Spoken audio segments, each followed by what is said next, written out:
Aqui é a cidade de Tiberíades. Estamos indo para o norte de Israel, não é? No Mar da Galileia. No Mar da Galileia. E nós saímos de Eilá, que é o sul de Israel, fazendo fronteira com o Egito. Saímos de lá às 8 da manhã. E recebemos a notícia, há pouco tempo agora, que 2 horas depois de nós termos saído, o que aconteceu, Luciana? Houve um atentado, um terrorista perto de uma padaria onde a gente estava, bem próximo ao hotel, que morreram 3 pessoas neste atentado. Detonou um carro-bomba, né? Foi? Foi um carro-bomba. Esse aqui é o quarto do hotel onde nós estamos. Quarto organizado, não? Tá bem? Tá ótimo, tá muito bom, né? Essa é a responsabilidade, essa é a parte da Luciana. Então, para vocês terem uma ideia. É porque... Não, vamos lá, vamos filmar. Nós estamos aqui fazendo filmar essa baderna toda porque estamos lavando Luciana, as roupas. Não entrega, vamos filmar. Nós ainda não sabemos o que é aquela parte lá em cima, mas sabemos que aqui é a cidade de Tiberíades. Obviamente, esta cidade está exatamente ao lado do Mar da Galileia. E nós estaremos amanhã conhecendo esse famoso mar por onde Jesus caminhou. Israel, aqui estamos nós. Se ele pregasse naquela região, teria mais problemas. Mas aqui eram umas aldeias de pescadores, umas aldeias agriculturais. Então não tinha tanto esse conflito entre as pessoas que falam contra o sistema, diremos, e o sistema. Então, também aqui era um lugar onde as pessoas passaram, todos que vieram de Damasco, todos que vieram de outros lugares para chegar a Jerusalém, ou chegar fazendo comércio, passaram no lado do Mar da Galileia. É por isso que a maioria do ministério de Jesus passou nessa região. Então, o que é que vamos fazer hoje? Vamos conhecer uns dos lugares onde Jesus fez várias coisas. Vamos começar com um passeio no mar para sentir como era ir no mar. Essa é uma coisa que marcou, já estava marcada a hora do barco. Vamos sair de Tiberíades, voltar ao mesmo lugar e de lá iremos com o ônibus a Cafarnaum.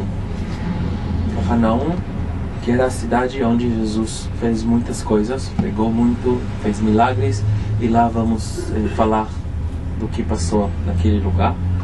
Vamos conhecer outros lugares, o lugar do Monte das Bem-aventuranças, por exemplo, onde Jesus fez o Sermão da Montanha. E de tarde iremos visitar o Rio Jordão. Então esse é o programa para hoje.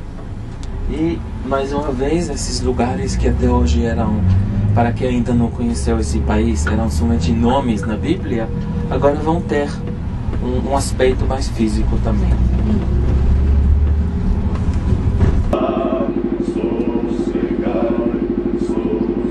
Pois é, agora estamos no Mar da Galileia. Vamos passar pela região onde Jesus andou. Mais uma delas. Vamos fazer um passeio de barco. É ali a cidade de Tiberíades.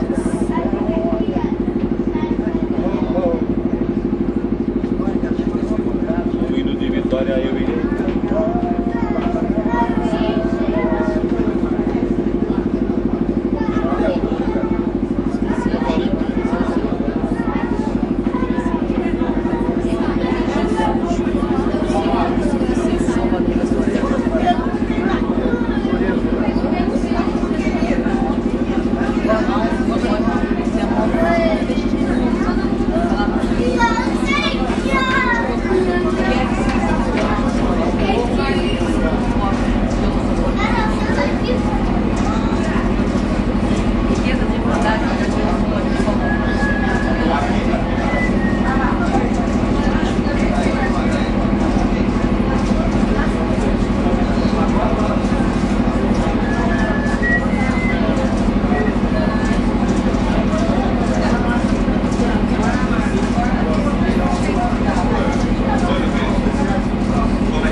batendo foto de todos. O pessoal aqui é o tempo inteiro. Tira uma foto aqui, bate outra ali. Agora é minha vez. Aquele é o Gilson com sua filha. Ele é de Cuiabá, da Igreja Presbiteriana do Areião. Ela mora em Brasília.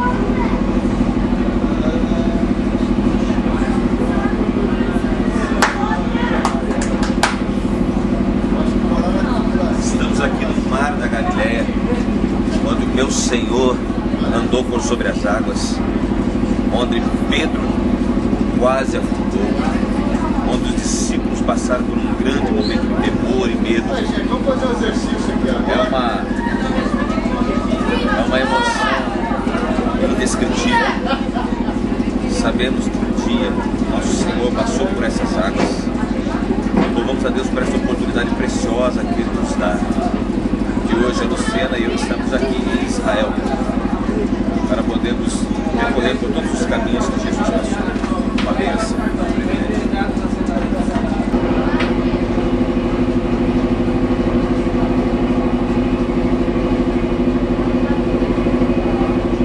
Esta é a cidade de Tiberíades,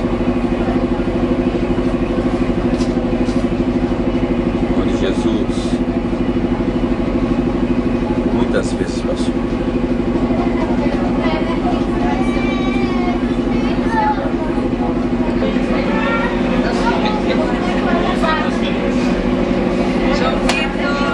João Marcos. Mamãe tá morrendo de saudade, filho. Tudo que vê, a gente lembra de vocês. Um dia nós vamos ter a oportunidade de vocês dois virem com a gente pra cá, poder conhecer tudo que nós estamos conhecendo. Um beijo, amamos vocês.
Apresentar para vocês agora as pessoas que estão na excursão. A Baixa Galileia é essa parte. Lá no norte, vocês podem ver as montanhas que são um pouco mais altas. Lá é a Alta Galileia. E tem a diferença. Aqui as montanhas têm até 400 metros e lá chegam até 1000 metros. Desse lado são as colinas do Golã. O Monte Hermon bem lá longe, embaixo daquelas nuvens, onde agora está caindo neve. E vamos ver como era na época bíblica, na época de Jesus. Aqui tinha uma pequena cidadezinha nascendo, Tiberíades, e várias aldeias de pescadores ao redor do mar. Sempre as aldeias de pescadores estavam na parte norte do mar, porque a maioria dos peixes vão lá. Tem lá, a água é mais oxigenada, porque o Jordão entra naquele lado e tem umas fontes, e por isso os peixes viviam mais naquela parte. Então, onde até hoje a gente vê umas casas, tinha naquela época aldeias de pescadores. Cafarnaum é ali, Itaca, e aquela cidadezinha é Migdal, que era Magdala. Magdala era a cidade da Maria Madalena. Esse monte era um tipo de se chama Arbel ou Arabella, e lá durante a revolta contra os romanos no ano 70 tinha umas cavernas no lado do morro onde os judeus se esconderam, e os romanos desceram com um tipo de gaiolas enduradas e jogaram fogo nas cavernas para as pessoas saírem. Era uma guerra muito forte lá em cima daquela montanha que é inabitada agora. Na época de Jesus, os gentios, os que não eram judeus, moravam naquela parte. Tinha um Jordão, vocês podem ver, as colinas vão descendo, o Jordão entra, e depois de novo as colinas vão subindo. Então naquela parte onde o Jordão entrava, ou entra até hoje, no Mar da Galileia, era que nem uma fronteira. Os judeus nesse lado, os que não eram judeus no outro lado. Então quando fala da Galileia dos gentios, é para lá, é Gádara, é na parte sul das colinas do Golã, lá. Então aonde passou aquela história com um homem endemoniado. Então sabemos que tinha que ser no lado dos não-judeus, dos gentios, porque tinha porcos. Os judeus não tinham porcos. Então era ali, e vocês podem ver lá uma parte onde a montanha está mais preta, bem lá na frente, tem uma descida assim, onde os porcos podiam correr até o mar. Então é provavelmente naquela parte que era aquele milagre com o homem endemoniado, que tinha legião de demônios, e Jesus mandou os demônios entrar nos porcos e cair no mar. Aquele túnel de ar que eu falei que faz as tempestades vem entre aquela montanha do Arbel, e vocês podem ver, tem um vale. Esse vale vai até a zona costeira, até o Mediterrâneo. Então se o vento vem, ele vai, vira assim no mar e faz aquelas tempestades. Tá bem? Acredita-se que foi ali, ó. É difícil ver. Não sei se não foi. Essas são as colinas do Golã.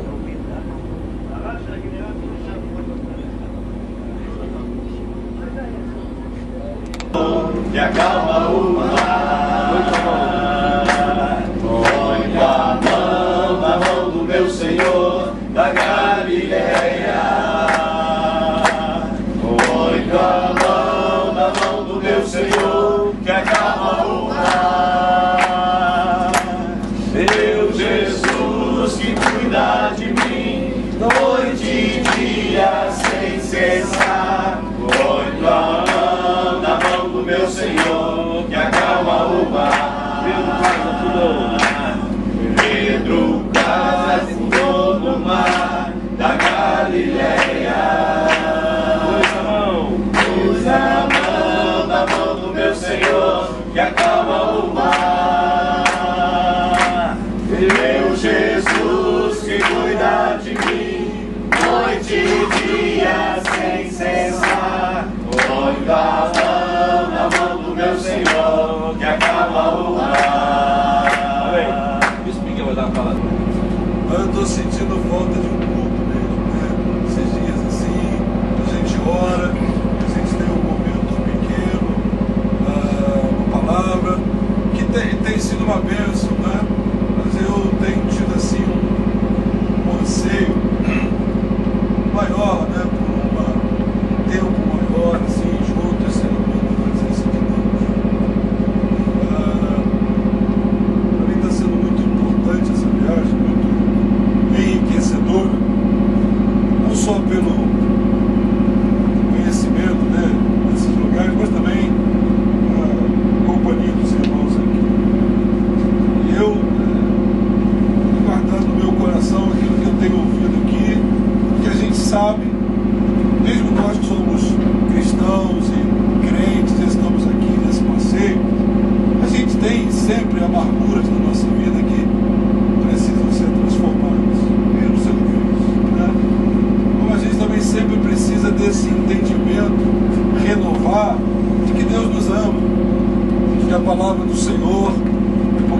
ama, porque o Senhor, Ele cuida de nós, Ele cuida da nossa vida, Ele tem um cuidado por nós.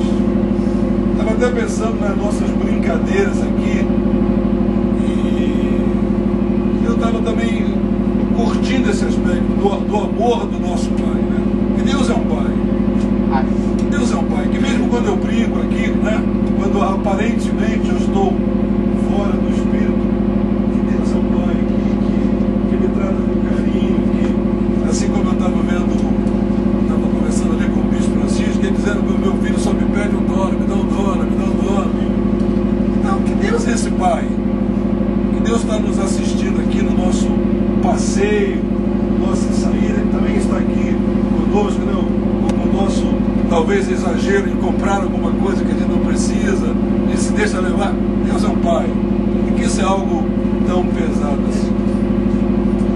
E aí, nós estamos aqui nesse lugar, e um lugar muito marcado, né? Como nos foi explicado pelo Udi, pelas circunstâncias. Jesus trabalhou muito por aqui, em Gadara, ali, Tiberíades, mas eu vou ler o texto, que é o texto da tempestade, quando Jesus acalma uma tempestade. E eu vou ler Marcos, capítulo 4, 35, que diz: naquele dia, sendo já tarde, disse-lhe Jesus: passemos para outra margem. E eles, despedindo a multidão, o levaram assim como estava no barco, e outros barcos o seguiam. Ora, levantou-se grande temporal de vento, e as ondas se arremessavam contra o barco, de modo que o mesmo já estava a encher-se de água. E Jesus estava na popa, dormindo sobre o travesseiro.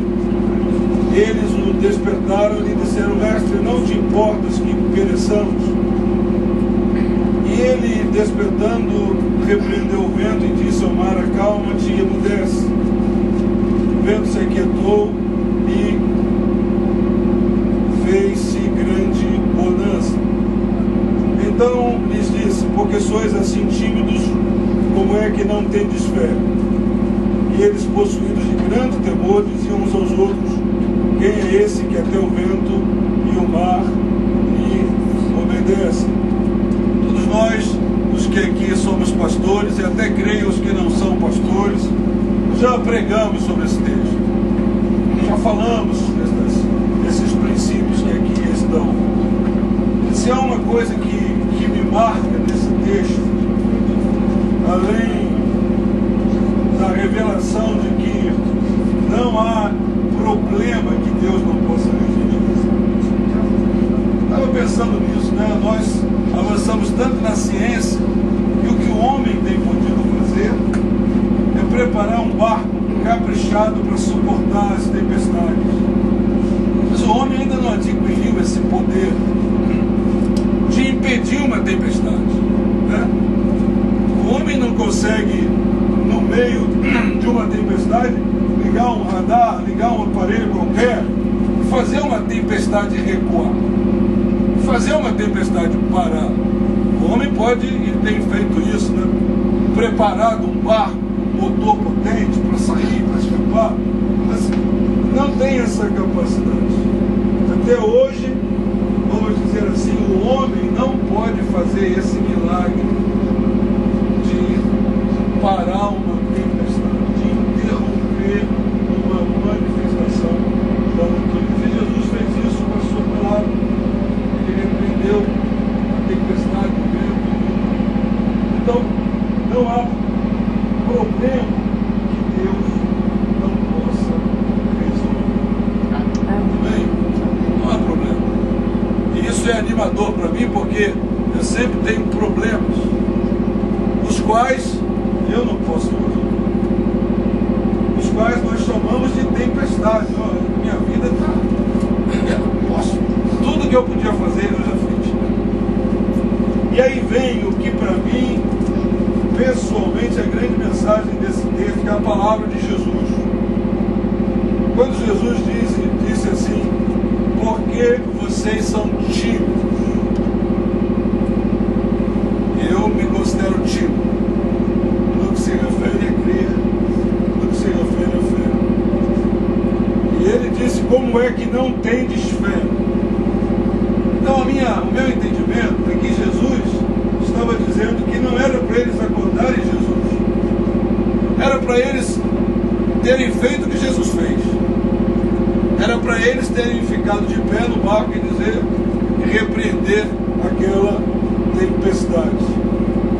Então eu só queria renovar no nosso coração esse princípio, dizer para você que você pode e você deve, você precisa repreender a sua tempestade, vencer a timidez, né? Nós falamos, eu estou me referindo sempre à minha própria vida. A gente fala muito assim, não, nós precisamos orar, e a gente não ora, efetivamente a gente não ora.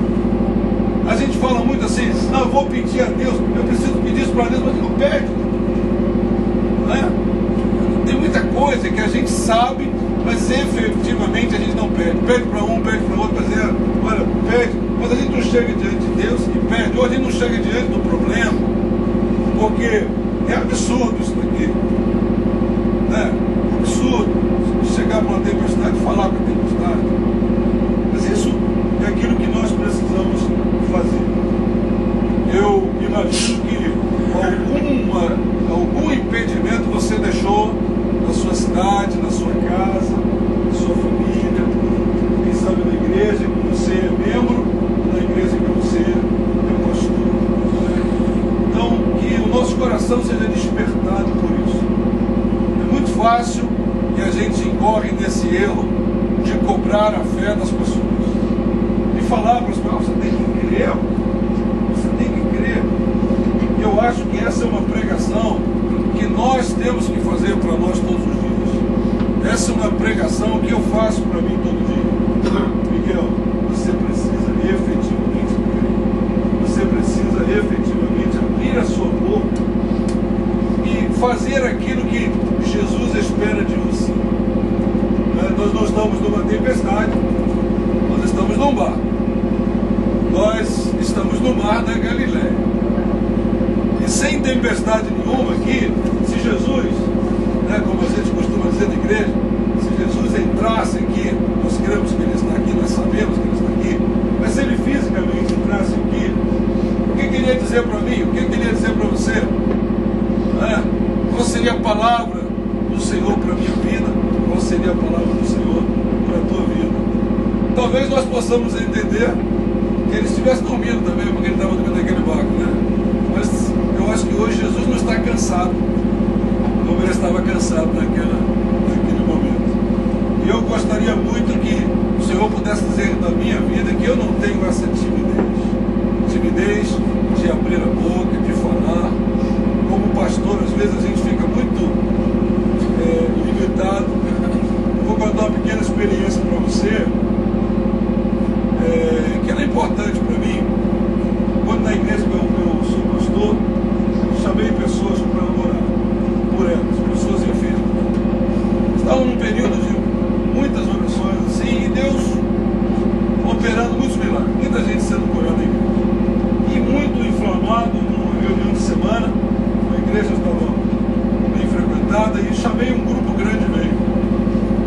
E eu comecei a dizer, o que você tem? Eu tenho isso, Senhor, eu repreendo, Senhor, o que você está sentindo? E uma senhora falou para mim assim, eu perdi essa vista, e eu tenho só 40% dela. Eu impus as minhas mãos sobre ela e falei assim, eu repreendo, seja curado em nome de Jesus. E falei assim, olha para mim. A irmã melhorou a sua visão. Ela disse, não. Senhor, pá, agora, irmã, olha para mim, melhorou? Não. Aleluia, glória a Deus. Fui para outra pessoa, fiquei orando, e voltei nela. Agora vai, porque eu sou tímido. Homem de pequena fé. Orei e nada aconteceu. Perguntei para ela, olha para mim, não melhorou, nem um pouquinho melhorou. Eu me lembro que eu fui bastante frustrado para casa.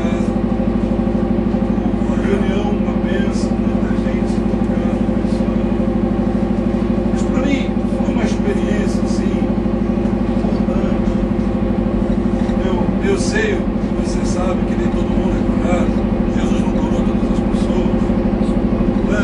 Mas eu me confrontar com essa situação, e a gente fala assim, pô, será que eu não crio? A gente logo quer passar a responsabilidade para o outro, né? Se você crê, né? O profeta que disse, olha meu filho, você está para a irmã grávida, eu vejo que o ser que há em ti vai ser menino, mas se duvidar ele será menino. Então o sujeito é acertar de qualquer maneira. Então a gente transfere, é menino, mas se você duvidar vai ser menino, né? Qualquer jeito, o menino, né? O profeta acertou, se for outro, uma pessoa duvidou. Então, que a gente não tenha medo de crer, que você não tenha medo de crer, que você não tenha medo de confiar em Deus, que você não tenha medo de fazer as perguntas certas, que você não tenha medo de abrir a sua boca para a sua tempestade, porque é mais fácil abrir a boca para a tempestade do outro. Porque a gente abre a boca e depois vai embora para casa. Toda honra, toda glória seja dada a Deus, se funcionou, se não funcionou. Não, que a gente realmente tenha essa mudança na nossa vida. Que é tudo que a gente faz na igreja, culto, ouve a palavra de Deus, prega, que isso supere toda a timidez da nossa vida. Queria que a gente fizesse uma oração, que você curvasse a sua cabeça, que você abrisse a sua boca aqui nesse barco, quem sabe sobre a sua casa, né? Nós temos o ensinamento de Jesus, que orou e lá onde a pessoa estava foi curado, o servo foi curado, uma distância para a oração. A gente fala isso, que a gente possa crer em nome de Jesus. Vamos orar então? Aleluia.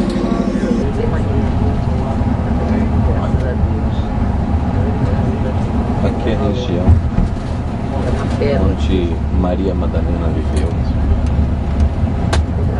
sendo como a cidade Migdal.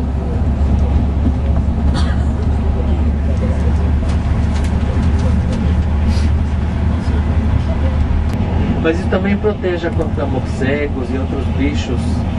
É só que quem trabalha nas bananeiras tem que tomar cuidado de cobras. Então antes de cortar as bananas, tem que bater no saquinho, no saco, para se tem uma cobra dentro, para a cobra cair, porque é quentinho dentro do saco e as cobras entram lá. Elas não comem a banana, mas elas aquecem no plástico. Não, ainda não temos cobras que comem banana. Isso se usa no verão também? Agora tem que ser.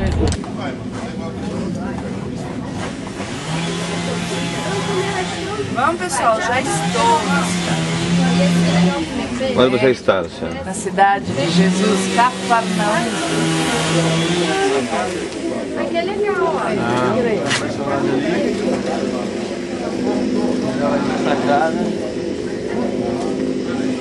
Luciana, o que significa cafar? Cafar é aquele que é consolado. E Naum é o nome de uma pessoa, né? Aqui a placa. Cafarnaum. Holy place. No church, no decolé. Fala que vai por lá na igreja. No decolé. É isso aqui, ó. Vou levar da Terra Santa para a Igreja Batista da Paz. Lá não vai mais nem decote, nem short. Entenderam ou não? Ok.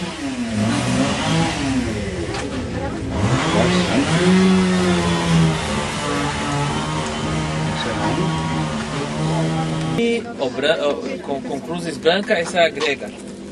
Então, a cidade foi destruída no ano 700, mais ou menos, 700, 750, com um terremoto. E não sobrou nada da cidade que estava aqui. Várias cidades nessa região foram destruídas e depois abandonadas, porque era uma época na história da região, quando a economia aqui era muito baixa, a vida aqui já era sob a dominação muçulmana. Então o povo já disse, se a cidade foi destruída, não vou reconstruir minha casa aqui, é como um sinal de Deus para eu ir e recomeçar a minha vida num outro lugar. Então todas essas cidades foram abandonadas, só eram como pedreiras.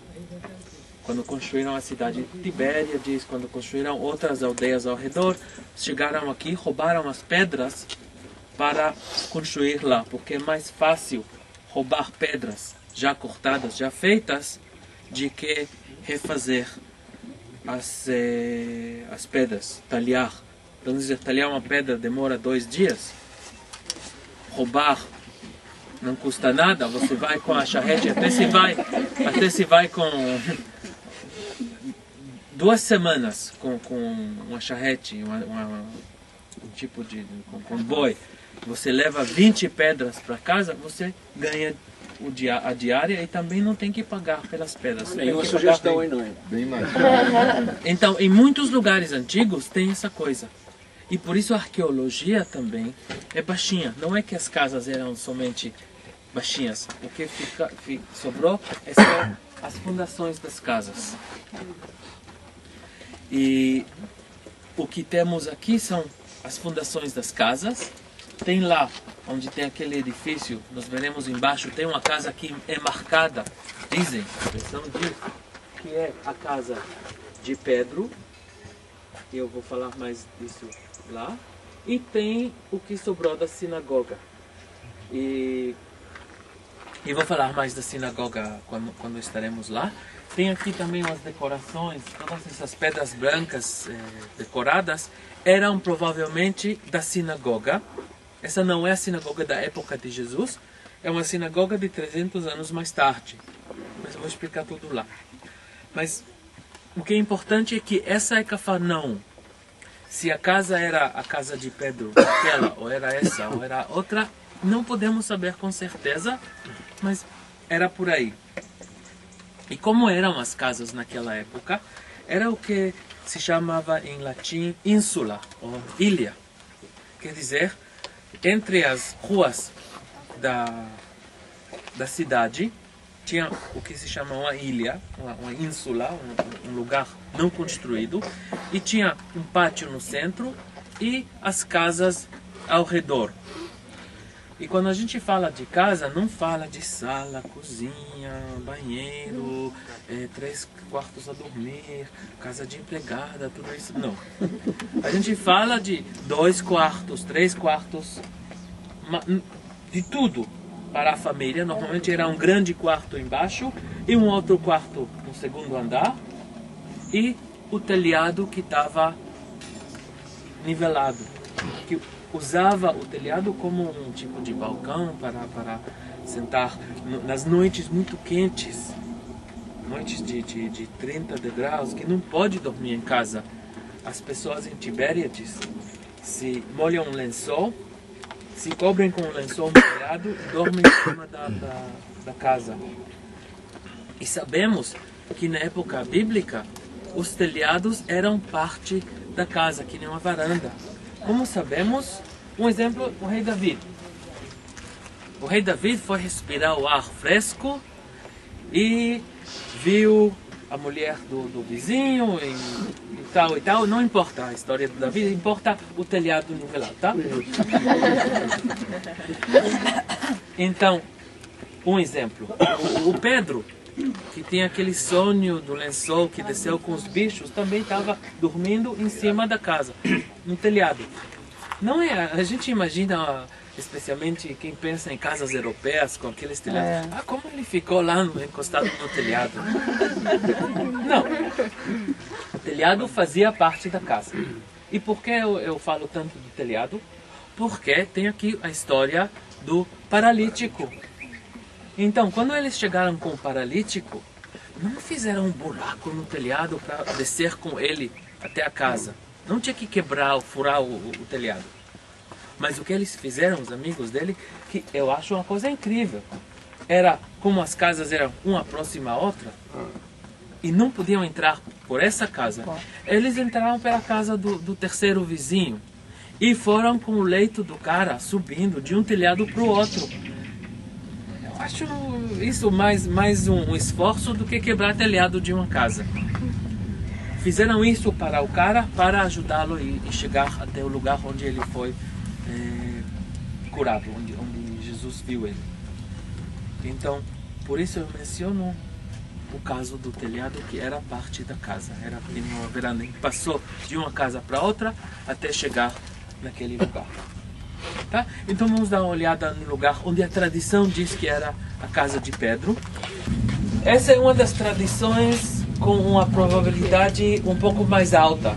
Por quê? Porque havia aqui gente que podiam dizer que o avô do avô do avô deles conhecia o avô do Pedro e sabia que essa era a casa. Então é possível que era ao menos da família de Pedro. E já como começaram os cristãos morar nessa região, como começaram judeus da Galileia a converter ao cristianismo, eles começaram a vir à casa do Pedro e fazer dela o que se chama um domus ecclesia, uma casa de encontro, que nem uma sinagoga dos cristãos, dos judeu-cristãos, encontrarem juntos e orar e estudar os evangelhos, né? Então, mais tarde, quando a religião cristã virou a religião oficial do Império Romano, fizeram aqui um sítio de peregrinação, uma igreja mesmo, que tinha uma forma octagonal. Por isso tem aquela construção octagonal em cima da casa. Então as fundações da casa original não são esse muro octagonal, mas são as ruínas bem embaixo, no centrinho. Essa era a casa. E para visitar, que nem essa igreja moderna, essa aqui que fizeram uns 12 anos atrás, faz a mesma coisa. É para ver onde estava a casa. Então eles tinham aqui um piso elevado, como a gente vê aqui, em cima das ruínas. O povo pisava em cima e podia olhar no centro ao lugar onde estava a casa original. A casa de encontro da aldeia, onde falava dos assuntos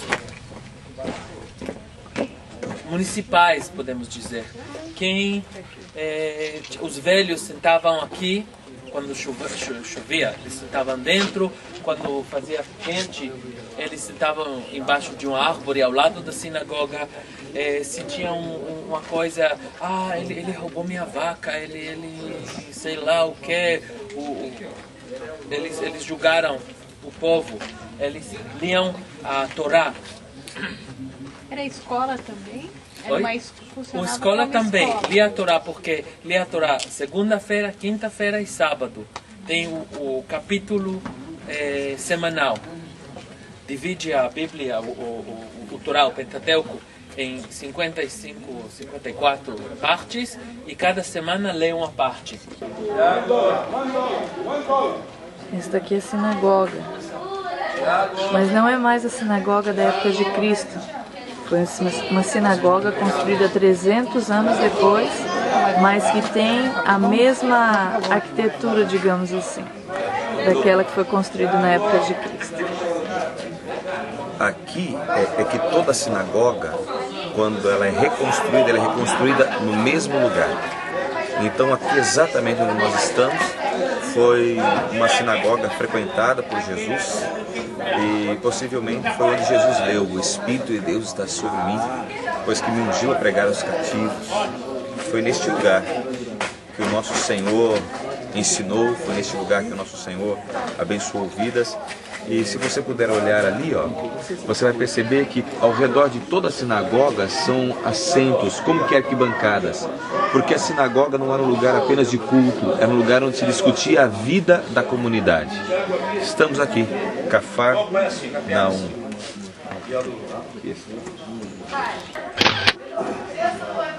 Já foi?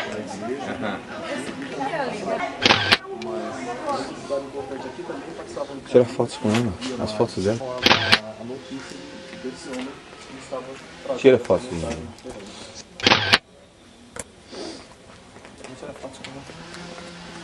Olha lá, um coelho. Leipa sobre o mundo. É da época de Jesus. Da época de Jesus. É a marmota. Então, você pode dar uma olhada, observar que essas pedras brancas a gente vai vê-las muito em Jerusalém. Jerusalém. Jerusalém. Aqui nessa região as pedras são vulcânicas, pretas. Então essas pedras foram trazidas de pregar porque eles estavam ao nível do povo.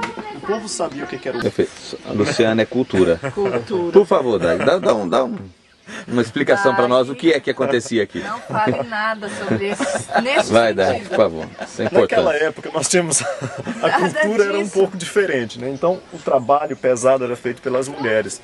E a gente sabe que as mulheres faziam esse trabalho de moer as azeitonas que eram colocadas aqui, porque Jesus falou uma frase interessante: duas mulheres estarão no moinho, um será levado, outro será deixado.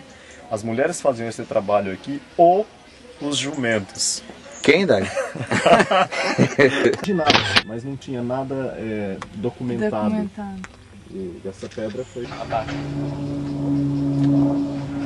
Isso é só para mostrar que na vida é tudo relativo. Isso é um monte, mas na realidade estamos abaixo do nível do mar.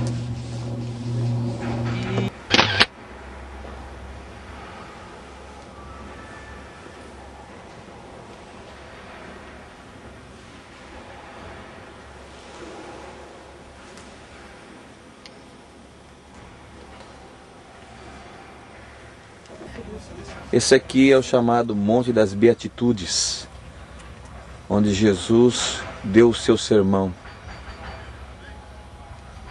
Aqui. Lembre-se que este monte está ao lado do mar da Galileia. Do outro lado, lá onde estão as montanhas, é Genezaré, o lugar onde o endemoniado foi.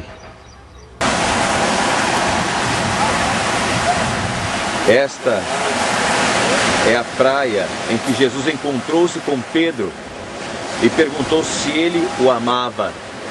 Pedro, tu me amas? Aqui.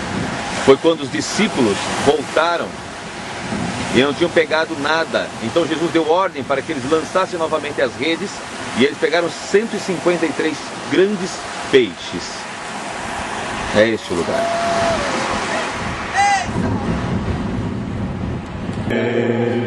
Me buscar e com ele no lar uma parte da glória de ter.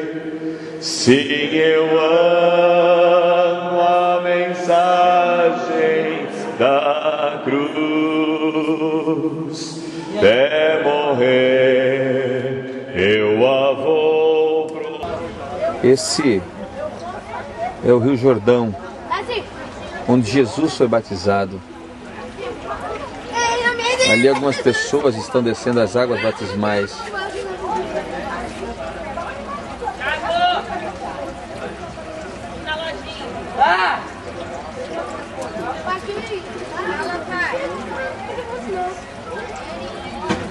Este é o Rio Jordão.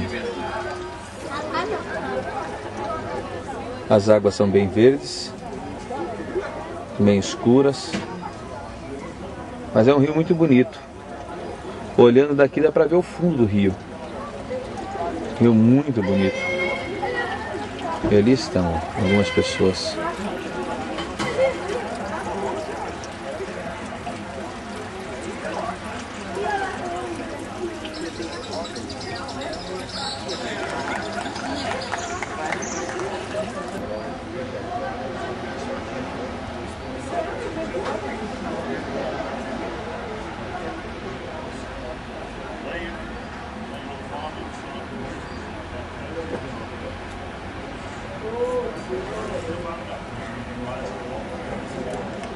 Estamos aqui no Rio Jordão, o rio onde Jesus foi batizado, e ali está acontecendo o batismo. Gente, confesso para vocês que eu não tenho essa coragem toda. Está muito frio, essa água deve estar super gelada, mas para aqueles que querem... Mas fala do rio, não fala das dificuldades, meu Deus. O rio? Fala, sua impressão, que... Não é um rio de água límpida. Não, você já olhou lá perto dele? Não. Então, Por daqui onde vai eu lá estou. ver, vai lá. Vamos, vamos, essa palavra é super importante. Vai, desça.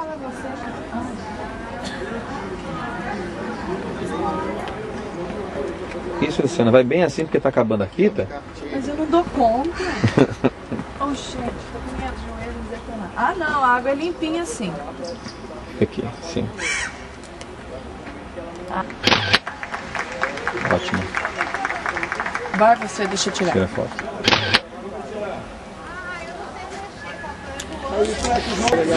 É, né? Entre os dois impérios da época bem antiga, o Egito em um lado e os Iraque e Irã de hoje, se era a Síria, se eram os hititas, se eram os babilônios, em qualquer modo era entre esses dois impérios. Mais tarde, com o Império Romano também, os romanos estavam em um lado e a Pérsia estava no outro lado e também estavam lutando.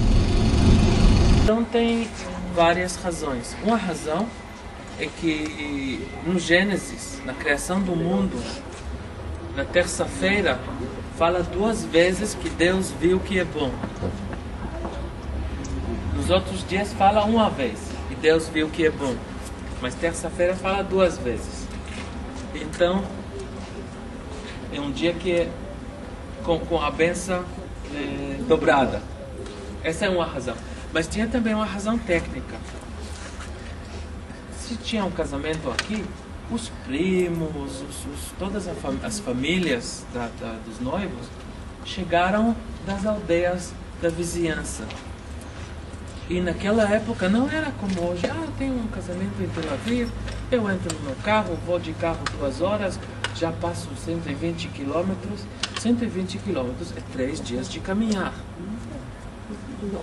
Então você tem que chegar na casa antes do sábado. Então você sai domingo de manhã, caminha domingo, caminha segunda, caminha metade da terça, chega faminto. Aí tem essa festa quando todo mundo come uma grande refeição, faz o casamento, quarta-feira de manhã, sobe no jumento a pé, quarta-feira, quinta-feira, metade da sexta-feira e chega antes do sábado. O sábado entra ao pôr do sol na sexta-feira. Então, por isso, normalmente fizeram os casamentos na terça-feira. Tá? E aqui nesse casamento, Jesus chegou com a mãe de Nazaré. Nazaré é um dia, menos de um dia de caminhar daqui. E de repente, você quer falar disso? Vou ler o texto. Vai ler o texto. Tá, então de repente terminou, acabou o vinho. E aí Maria mandou Jesus, as servas, olha para ele, peçam a ele para que ele faça uma coisa e pediu a Jesus a fazer. E ele disse, não é chegado a minha hora, mas como ela pediu, tinha que fazer. E transformou a água em vinho. E fala no texto, tem lá uma coisa humana que fazem até hoje. Quando começa a festa, dá a melhor bebida. Dá o Johnny Walker Black, dá o melhor vinho, dá todas essas coisas. E depois já pode dar assim o vinho de menor qualidade. Mas lá era o vinho da melhor qualidade, que foi servido no final. E o povo, isso era também para honrar. Já se honra alguém, honra até o fim. Porque não só fez vinho, fez o melhor vinho. E depois o povo diz, esse é o pai dessa noiva, ele tem o melhor vinho. No final, quer dizer, ele nos honrou, não quis nos enganar. Então, quando honra, honra até o fim. Vou ler o texto.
Então, as casas antigas da época de Jesus sempre tinham uma parte subterrânea. Sempre escavaram que nem um sótão embaixo e até usaram as pedras para construir a casa em cima. E embaixo guardaram as coisas, alimentos, instrumentos, tudo que tinha. E também, muitas vezes, eles dormiam na caverna e usavam a parte superior como negócio. Porque aqui, quando faz frio fora, aqui tem uma temperatura agradável. Quando faz calor, também. Então, aqui é mais balançado a temperatura. Então, muitas vezes dormiam nas cavernas. E encontraram aqui vários tipos não baldes, tipos de coisas, de barris feitos de pedra. Esse, por exemplo, era para azeite, esse não era para água. Colhava o azeite da pressa de azeitonas. E daqui a pouco, se não mexeram, tinha um de pedra para a água. E por que usava a pedra e não jarro? Porque a pedra não é porosa. A pedra guarda a água e a água fica pura. Se é feito de jarro, tem problemas com a lei judaica de se é puro, se é imundo, assim. Se é feito de pedra ou vidro ou de aço, naquela época não fazia de aço, fica puro. Mas se é de outras coisas que são porosas, como cerâmica, é problemático. Então, por isso, porque fala na Bíblia que era feito de pedra. Quer dizer que era água pura.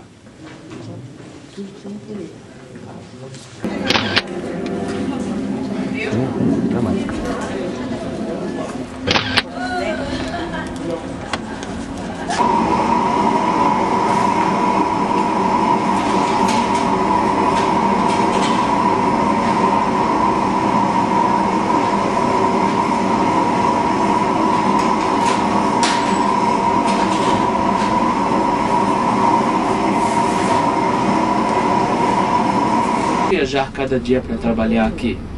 Então mudaram a viver aqui, mas a família era de Belém. A família de José, por exemplo, era de Belém. A família de Maria era de Jerusalém. Mas chegaram aqui para se encontrar e continuar a história. E tinha várias pessoas de muitos lugares que moraram aqui, faziam agricultura. Não é como hoje que Nazaré é o centro urbano da região. Nazaré é baixa, Nazaré é alta e a cidade ao redor tem uns 120 mil habitantes. Então, de 300 cresceu a 120 mil, mas demorou 2.000 anos para fazer isso. Então, chamam Jesus de Nazaré, mas ele nasceu em Belém. Quase não morou em Nazaré. A família fugiu de Nazaré, foi para Belém, de lá fugiu para o Egito. Ficaram no Egito e só depois de anos voltaram para Nazaré. E muitas vezes perguntam, então por que se chama Jesus de Nazaré e não Jesus de Belém? Por causa daquele negócio dos meninos em Belém. Porque ainda Herodes, o filho de Herodes, estava procurando ele. Aquele menino que nasceu em Belém. Se é de Nazaré não consta, né? Por isso, para escondê-lo, era chamado de Nazaré. Tá? Ok. Muito bom. Tá.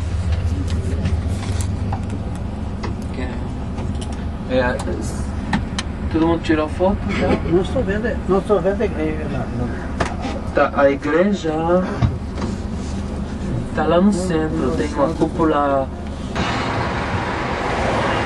Aqui é Nazaré. A igreja está lá, meio escondida, tá vendo atrás dessa... Aquela torre?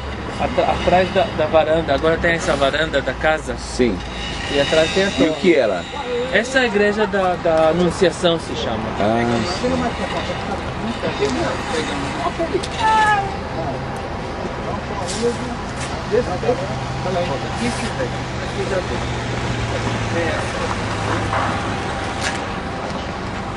Tá, pessoal, quem quer ver onde está a igreja da Anunciação é aquela. Deixa eu ver agora. Essa aqui.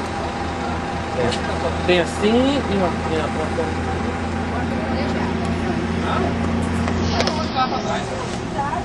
Estamos aqui em Nazaré. Nazaré, onde Jesus passou a maior parte da sua infância. Nazaré, de onde também Jesus fugiu para o Egito por causa da perseguição e logo então voltou para este lugar. E de acordo com Wood, Jesus era chamado de Jesus de Nazaré e não de Belém para protegê-lo, porque os seus inimigos ainda procuravam Jesus que havia nascido em Belém.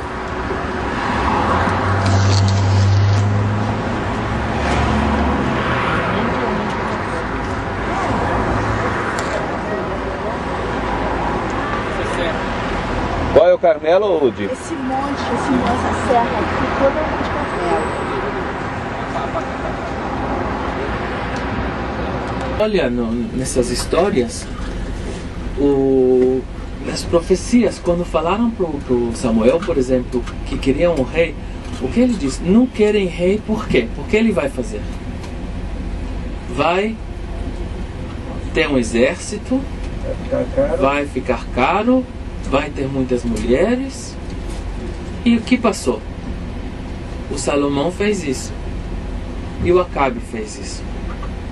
E o Acabe já pensou, ele era um reizinho aqui do reino de Israel, e já pensou que era um imperador.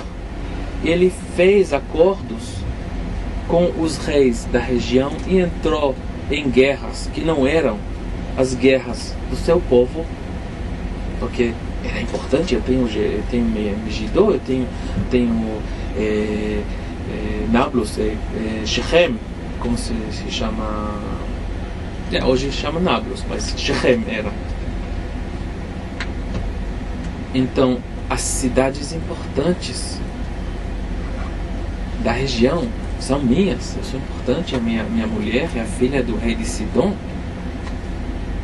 E aí ele entrou naquela política e isso foi a derrota dele. Essa e a mulher que trouxe as religiões falsas. Porque a coisa que uniu o povo era a religião, era a fé em Deus. Introduzindo outros deuses, já o povo, eu não sou mais de Israel, eu sou do Oriente Médio. Eu sou internacional. E naquela época precisava ainda ter aquele religioso nacionalismo para guardar o povo. E por isso a Bíblia fala que ele fez mal nos olhos de Deus. Ele era bonzinho até que deixou a dona Jezabel mandar no país. Tá? A cidade era tão bem protegida que tinha um túnel de água que trouxe água para a cidade, para não ter que sair à fonte. Aí está o famoso Vale do Armagedon. Nós estamos exatamente sobre o Monte Carmelo, onde Elias combateu os 850 profetas que eram contrários ao Senhor. Então vai, mais uma foto. Vem cá. Foi aqui que desceu o fogo do céu e os consumiu. Ou melhor, consumiu o holocausto, né?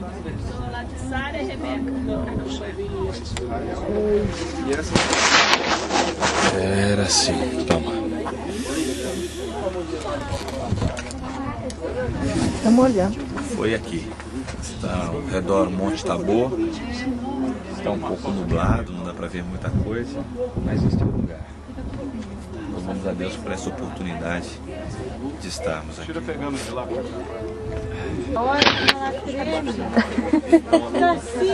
Não, não quero. Pega. Eu fico olhando assim, né? Eu peguei a palavra bem na hora que todo mundo tá doido para ir pro ônibus. E eu tenho certeza que muita gente tá orando. Senhor, dá poder de síntese a ele, Jesus.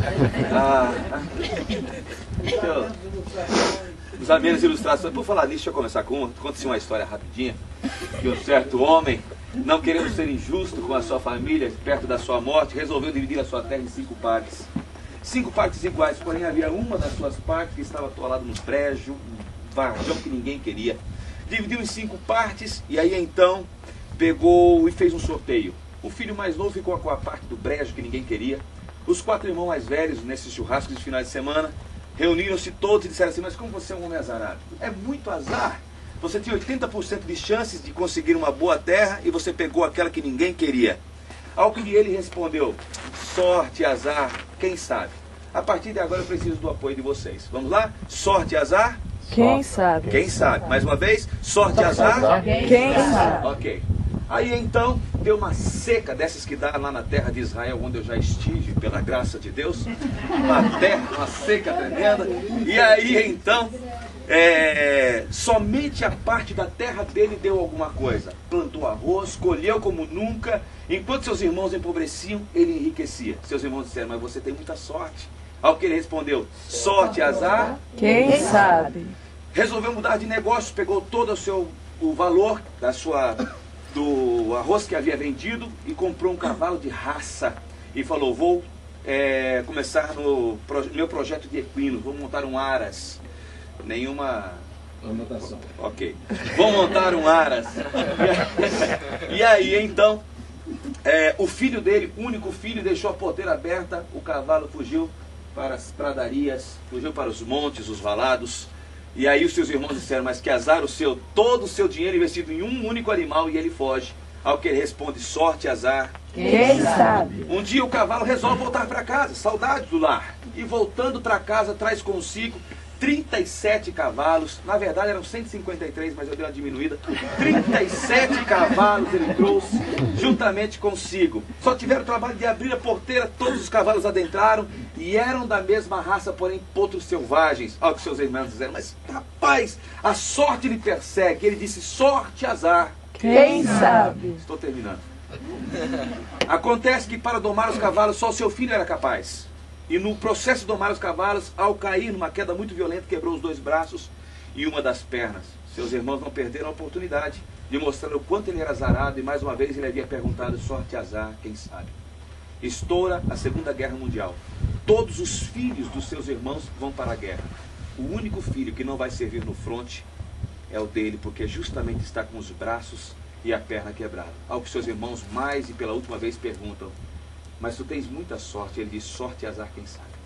Talvez você esteja aqui neste privilégio. Talvez você esteja aqui observando o que está acontecendo ao nosso redor e pensando: meu Deus, que sorte tenho eu de estar num lugar como este. E eu ouso dizer que é muito mais do que sorte. É graça de Deus. Amém. É graça de Deus derramada em nossos corações, nos possibilitando estar num lugar como este. Eu, como um bom pentecostal, sem porém as meninices do pentecostalismo, quando chego num lugar como esse, e me lembro que há muitos e muitos anos atrás, o povo foi chamado para tomar uma decisão, contra ou a favor, para sair do vale da indecisão.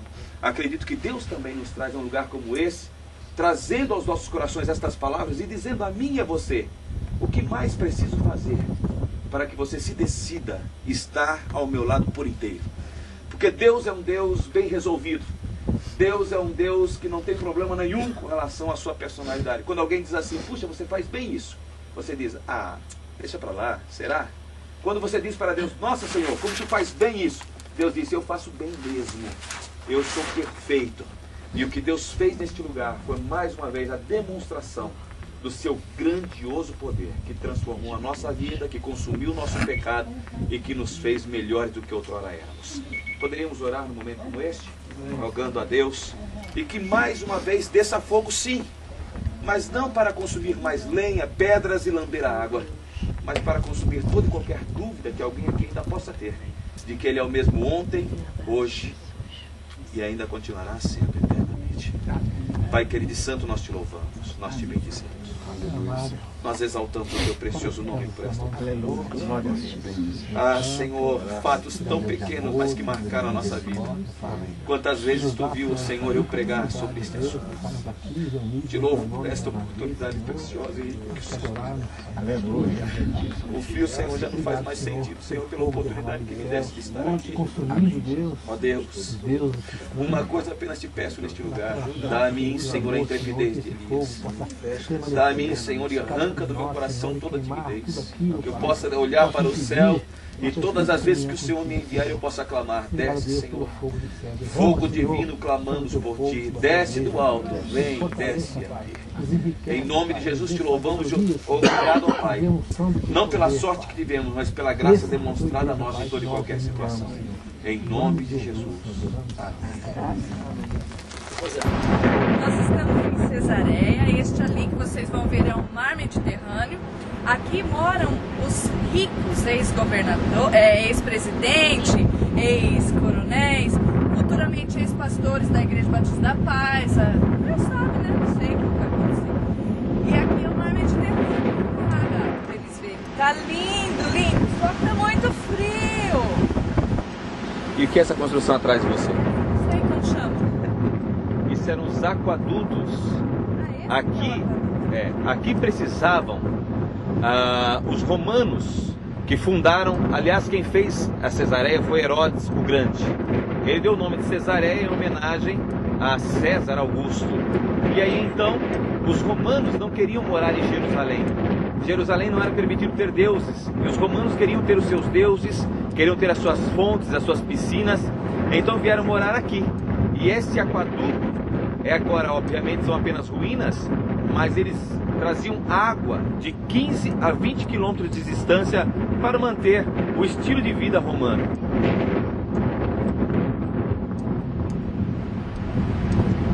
Maravilha. Espera aí.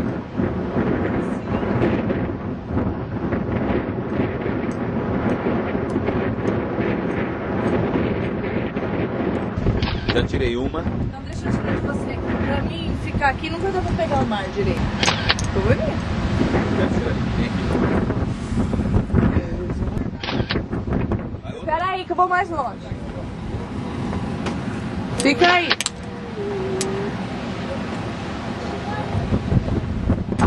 Tô. Quer tirar assim? Quero. Não vou subir não, gato. Espera aí que eu vou tirar mais. Espera aí.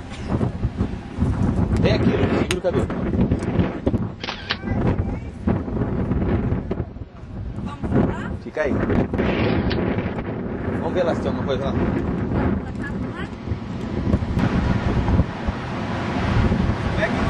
Ó a arte, ó a arte, ó o João Marcos, ó o espírito.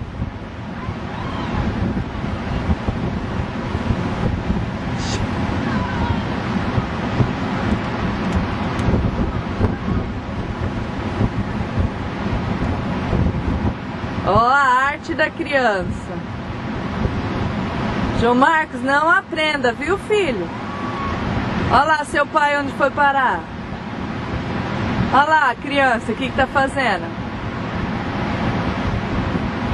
Tá frio aí, gato? Aqui sim! E aí, gente? Eu não falei pra vocês! Bati!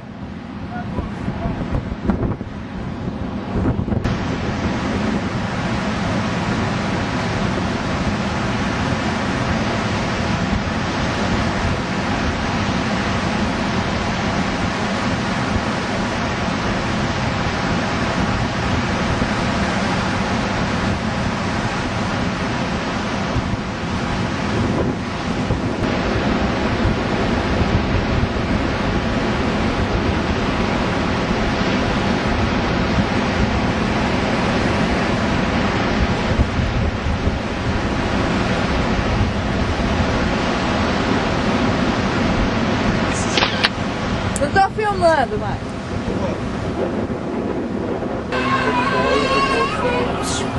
Aqui houve um pequeno contratempo. Nós estamos entre lá e Tel Aviv, não é? E aqui, para que vocês possam perceber a angústia dos nossos bispos. Perceba aqui que está pensativo, que providências vai tomar.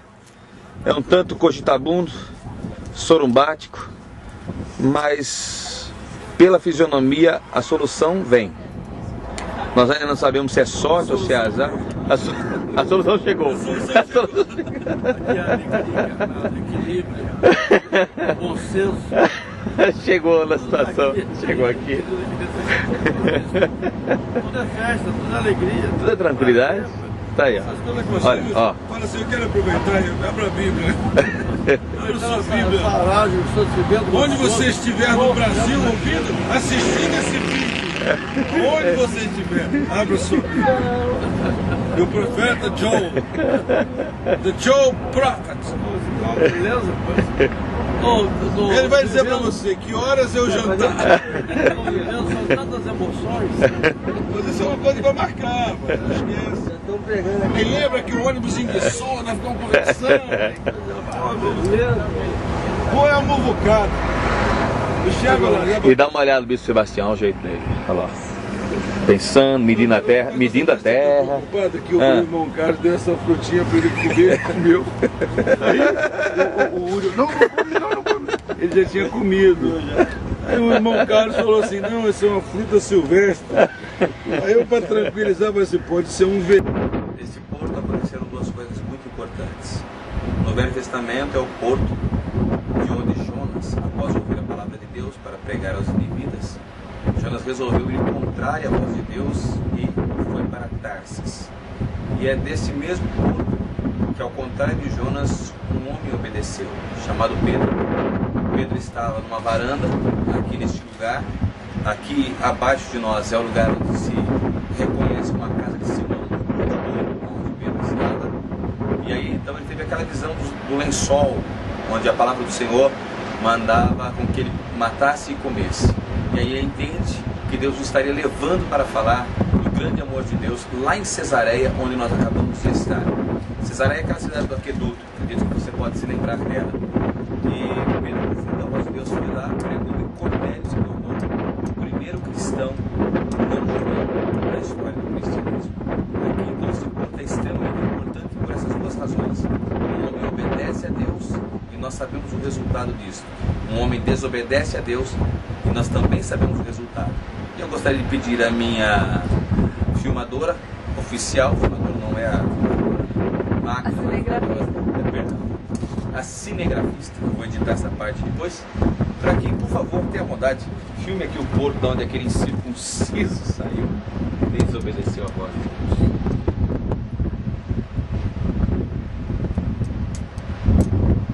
Filme aqui, ó, esse terreno, isso aqui.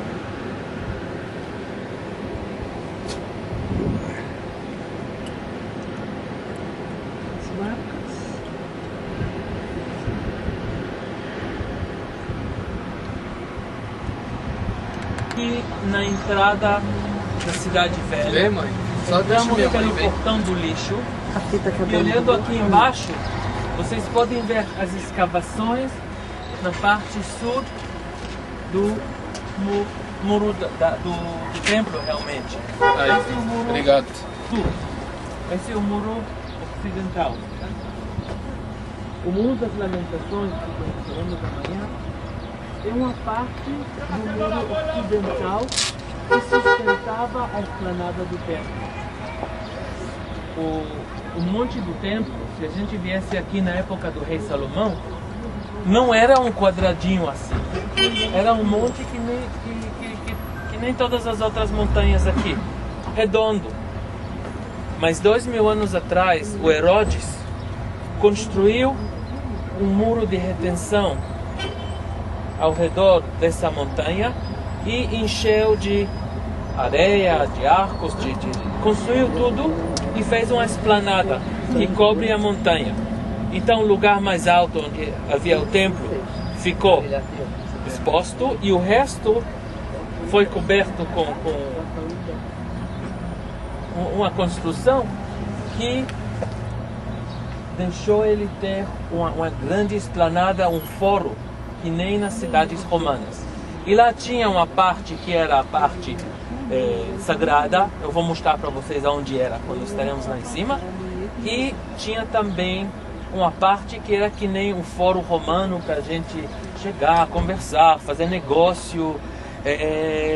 Um chega de não sei, de Éfeso, um outro chega de Damasco. Eu tenho camelos para vender, eu tenho trigo para vender, eu tenho um filho para casar, tenho filha para casar. Fizeram negócios, cambiaram de dinheiro. E temos um exemplo de Jesus chegando lá e ele ficou bravo, que eles chegaram no templo e fizeram um negócio. É porque, na visão dele, se estenderam a montanha, também a parte que não era antigamente a parte sagrada, a parte que foi construída pelo Herodes, virou a ser parte da casa do Senhor. O complexo inteiro era o templo, não somente a parte central. Mas Herodes pensava na forma romana. Tem o templo, e ao lado pode ter um banco, e ao lado pode ter, não sei, uma casa de mocinhas, e ao lado pode ter um banho, não importa. Mas na visão judaica que foi mostrada nas palavras de Jesus naquele momento, a santidade do templo estendeu ao monte inteiro. E por isso ele disse, não, porque tornam a minha casa em casa de comércio. E lá nós vamos subir daqui a pouco. Hoje, eu queria falar com o pessoal a respeito das cúpulas. Religioso islâmico, e por isso a gente tem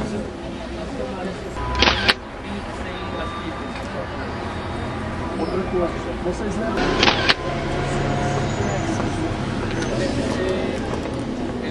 صور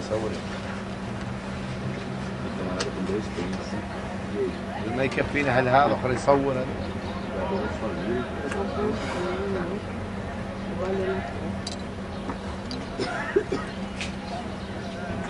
Isso é arqueologia.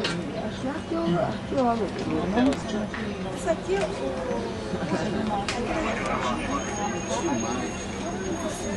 Geologia e ação. Impressionante.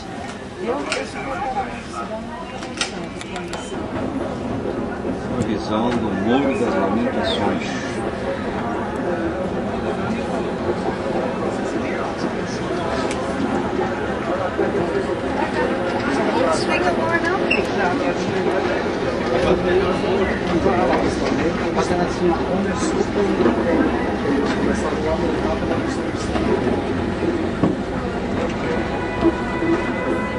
Esse lugar começa a ser um lugar santo há muitos anos atrás, já 5.000 anos atrás.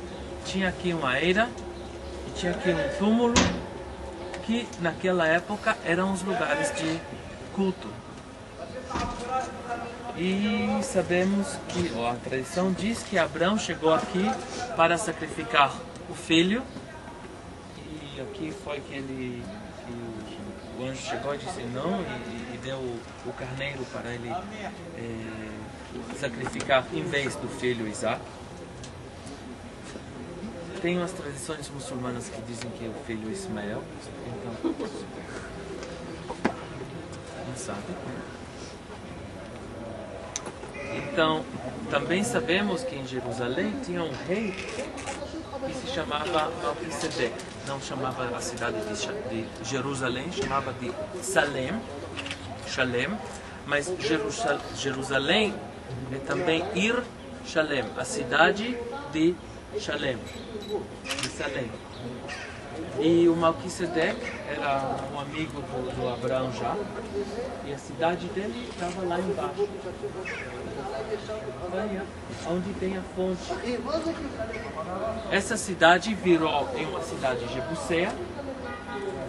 Jebus, que foi conquistada pelo rei David. Ele entrou pelo sistema de água, os soldados dele entraram pelo sistema de água e abriram a cidade.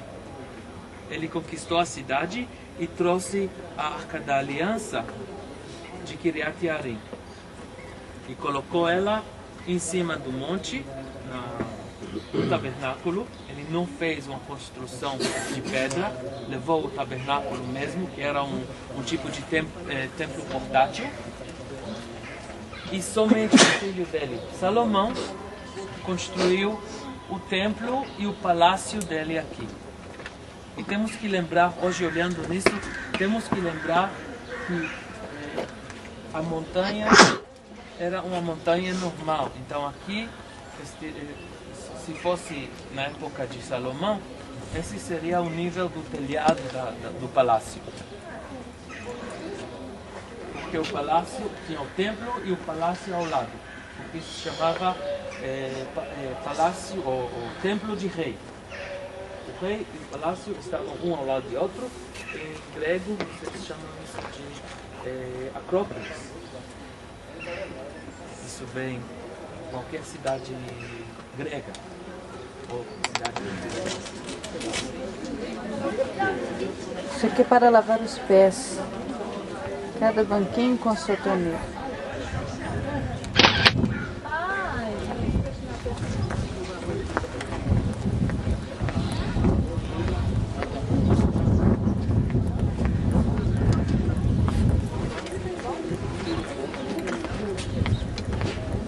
Eu digo aquela fotografia, aquela que bom, não sei, de repente ele pode aparecer. Eu vou bater uma foto, fica aí.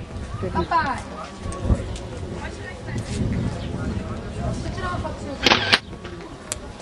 Filmar lá? Peraí, deixa eu ver.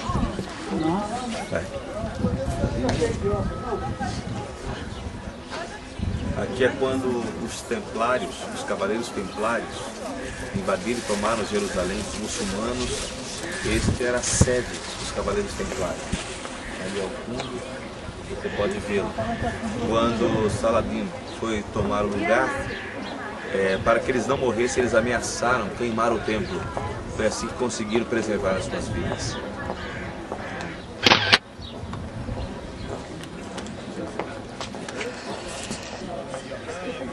Vai espirrando, né?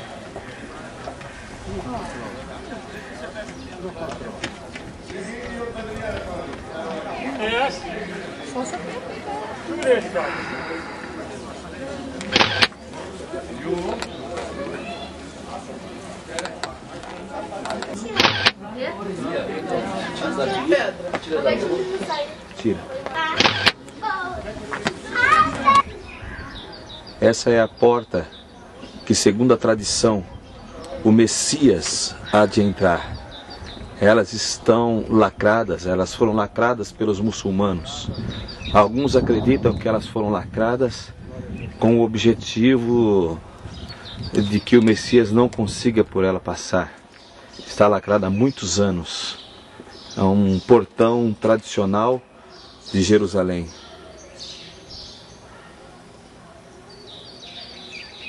Aqui está.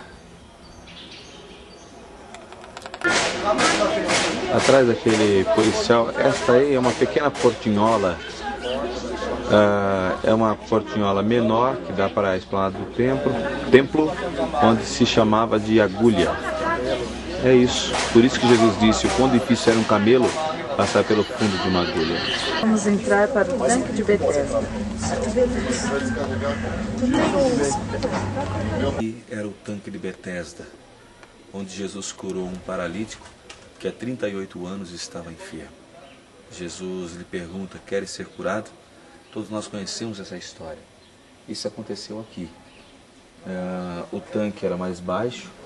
Essas ruínas eram aquedutos que traziam e conservavam a água, porque a água em Israel é como ouro para qualquer outra nação. Foi exatamente neste lugar que Deus fez, que Deus ministrou. Exaltado seja Deus. Já foi.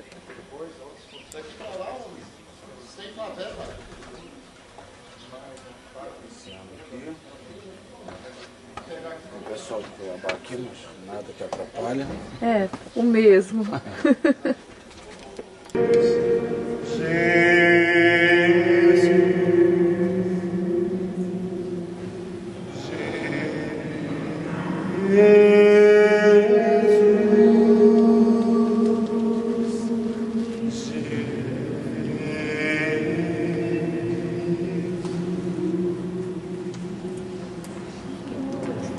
É exatamente aqui que começa a chamada Via Dolorosa, onde Jesus foi coroado com uma coroa de espinhos. Ele foi julgado um pouco atrás e aqui começou a sua caminhada de dor rumo ao monte chamado Calvário.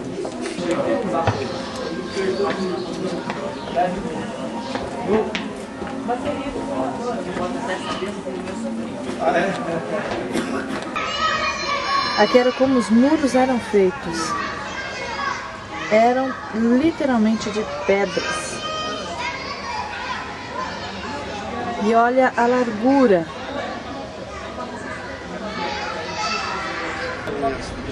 Este é o portão de Sião. Ali vocês podem ver os furos das balas. E havia também uma boa vista também. Às vezes, no lado da Jordânia, alguém estava fazendo pão árabe e uma mulher do lado esquerdo. Quer falar, ainda vai que tá dando. Vai vir.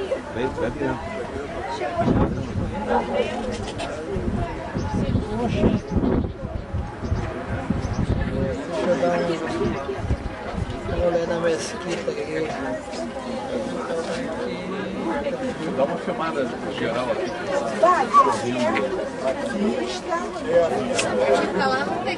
Tá, pessoal, então o que é que a gente está vendo? O que é que a gente está vendo? Vamos começar olhando daquele lado.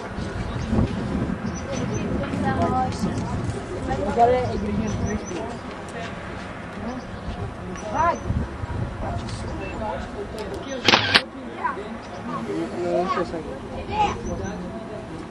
Vale do Inom, e aqui tem um mosteiro grego. Gente, hoje em dia, quando nós falamos de casa, nós falamos só da moradia da família. Mas naquela época, especialmente as famílias ricas, a casa era tudo. O negócio deles estava na casa. Os armazéns, os repositórios de comida e de água, essas cisternas de água, que eram muito importantes na vida. Uma família rica, como a do Cafá, tinha uma casa enorme. E também quando fala da família, não é somente...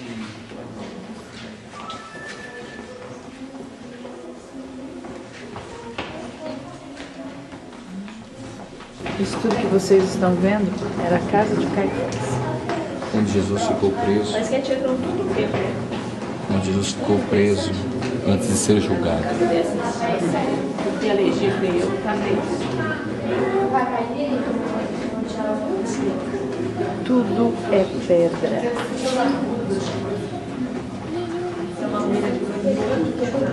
Essa é uma armazém onde dizem que era a prisão. Daqui a pouco poderemos descer para lá também. Aquelas escadas que a gente viu lá de cima estão aqui do lado. Então podem dar uma olhada. É simplesmente uma referência. Nenhum lugar foi o lugar.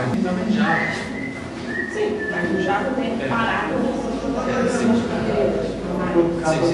Aqui tem um...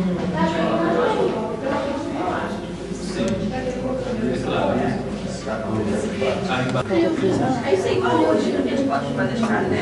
Minha casa é o eixo, Mãe! Guarda! Agora foi feito depois. Mãe! Não, tira uma foto daí! Tira uma foto daí! É, eu aqui embaixo.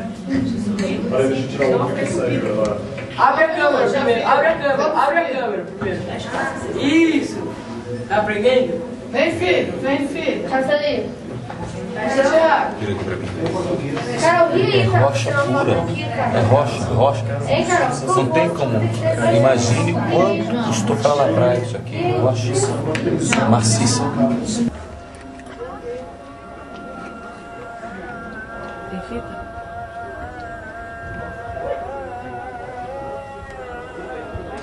Foi exatamente daqui que Abraão saiu para sacrificar o seu filho lá do outro lado do vale. Passou pelo vale e subiu junto com seu filho Isaque. Isso que você ouve ao fundo são os muçulmanos chamando os membros da mesquita para irem orar.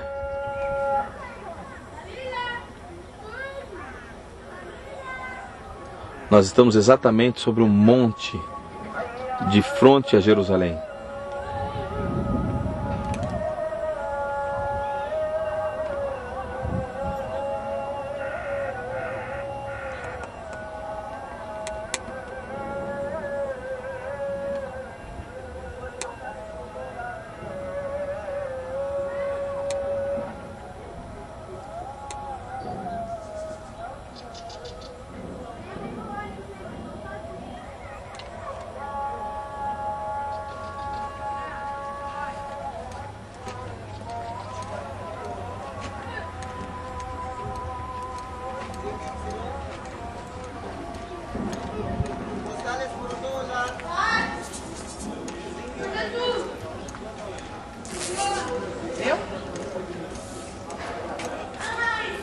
Bom, chocolatinho, ó, de Amsterdã. Duvido que vocês já comeram chocolate importado.